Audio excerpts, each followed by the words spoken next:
From the Fountain of Youth Archaeological Park, the walking tour moves southward to the adjacent Spanish mission, Mission Nombre de Dios, which is associated with the founding of St. Augustine by Pedro Menendez in 1565. The mission's most iconic feature is the Great Cross. It's a 208-foot-tall stainless steel cross that marks the approximate site where the colonists, led by Pedro Menendez, came ashore and erected the first cross in what would become the United States. In the puzzle image, the Great Cross is clearly visible as the first T of St. Augustine spelled out in the flowers. Because the Great Cross is easily visible from the adjacent Fountain of Youth Park, its likeness in the flowers is an unmistakable directional clue leading us to the mission. As we enter the mission property from the north, one of the first things we encounter is this chapel with a small statue of St. Peter above the door. We know that he's St. Peter because he's holding two large keys. The Gospel of Matthew states that Jesus gave the keys to the kingdom of heaven to Peter, saying, "You are Peter, and on this rock I will build my church." That's quite fitting, given the mission's role as the ground upon which the Catholic Church was established in this new frontier. We've been focusing on this statue because the bust of this statue appears in the puzzle image at the top of the foreground rocks. Rotating this photo so St. Peter is gazing upward and overlaying it on the puzzle image helps us recognize St. Peter's bust in the foreground rocks. Even though part of his jaw is obscured by another clue, we can see that these images have similar silhouettes, cheekbones, jawlines, and downturned mouths. However, it's also evident that many of the features of the puzzle clue appear to be drawn a bit crudely in ways that don't match perfectly. I'll explain each of these deviations as we analyze visually overlapping clues later. One of the biggest differences, although it's not obvious in this low-resolution photo, is that the statue has facial hair and the puzzle clue doesn't. That difference is understandable if we appreciate that the snapshot that Byron provided to John Jude Palancar may have had even lower resolution than this photograph.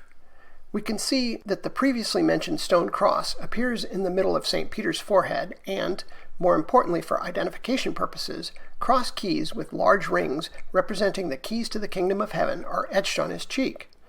Cross keys are frequently featured in papal symbology, which is appropriate here because St. Peter was posthumously identified as the first pope.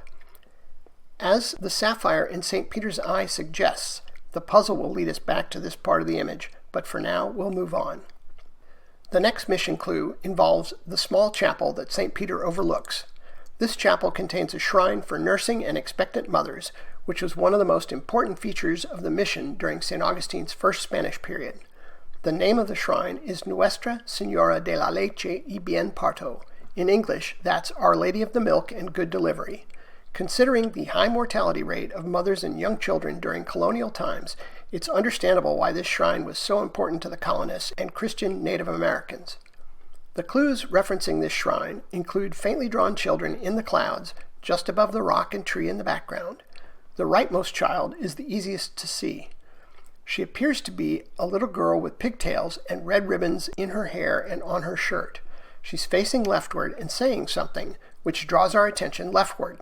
The next child, which is drawn more abstractly, appears to be a toddler wrapped in cloth who is also facing leftward. As we continue to look further leftward, we see a very abstract depiction of an infant suckling the breast of a very abstract woman. To help us associate these clues with the shrine, there's a Catholic rosary beside the woman. The way all of these shrine-related clues are clustered together helps us appreciate that they're all part of a single large clue. The next clue involves the plaque that was on the front of the shrine from 1925 until 2018.